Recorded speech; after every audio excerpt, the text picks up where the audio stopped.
महादेव का अंगवस्त्र गायब है। चोरी हो गया, अनर्थ हो गया, अनर्थ हो गया।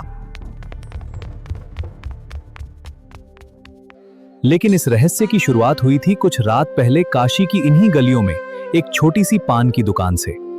दुकान छोटी थी, सामान थोड़ा था, पर शिवदास हर पान ऐसे बनाता जैसे किसी अपने के लिए बना रहा हो।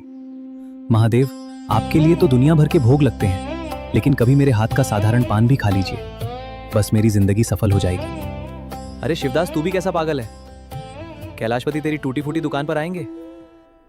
कितना भोला है मेरा शिवदास, रोज मुझे पान खिलाने की जिद करता है। आज इसकी इच्छा पूरी करनी ही होगी। प्रभु, आज ध्यान करते करते अचानक मुस्कुरा दिए। ऐसी कौन सी बात है जिसने आपको इतना प्रसन्न कर दिया?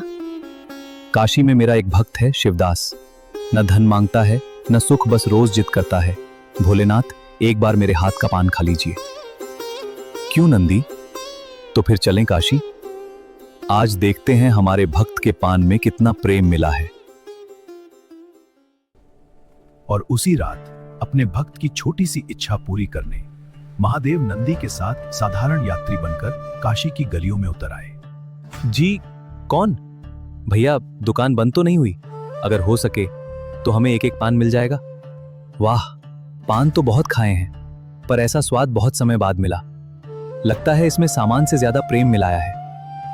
भैया एक बात कहूं, पान तो कमाल का है, बस ये गुलकंद थोड़ा और डाल देते तो बात ही कुछ और होती।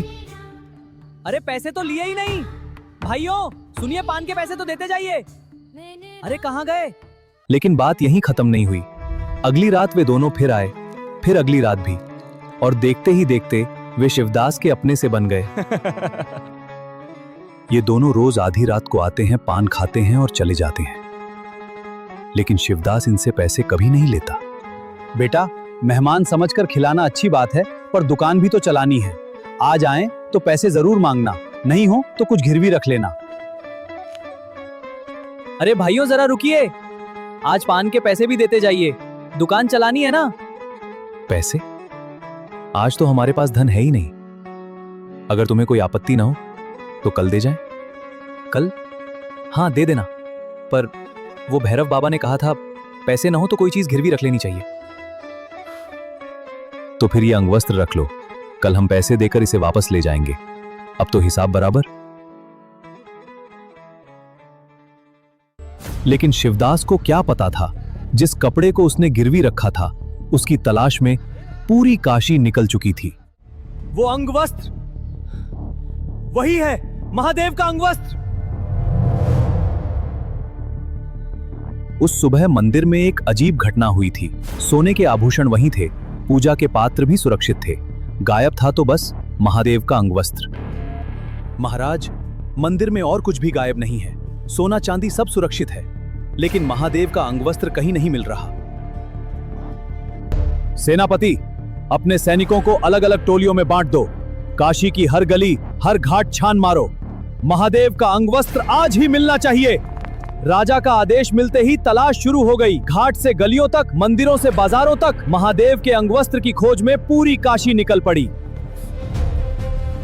और उधर शिवदास इन सब बातों से बिल्कुल बेखबर था। उसे क्या पता, जिस अंगवस्त्र को उसने गिरवी समझकर संभाल रखा है, पूरी काशी उसी को ढूंढ रही है। तलाशी की टोलियां एक एक गली छानती हुई आगे बढ़ती रहीं। कुछ ही पल के लिए लगा मानो शिवदास बच गया हो। एक क्षण, सेनापति रुकिए। उस दुकान के अंदर वो सफेद कपड़ा। पंडित जी, दो यात्री रात को पान खाने आए थे, उनके पास पैसे नहीं थे तो कल लौटाने की बात कहकर ये कपड़ा गिरवी रख गए। क्या कहा दो यात्री? शिवदास, ये कोई साधारण कपड़ा नहीं है, ये तो महादेव का अंगवस्त्र है। क्या कहा पंडित जी? महादेव का अंगवस्त्र?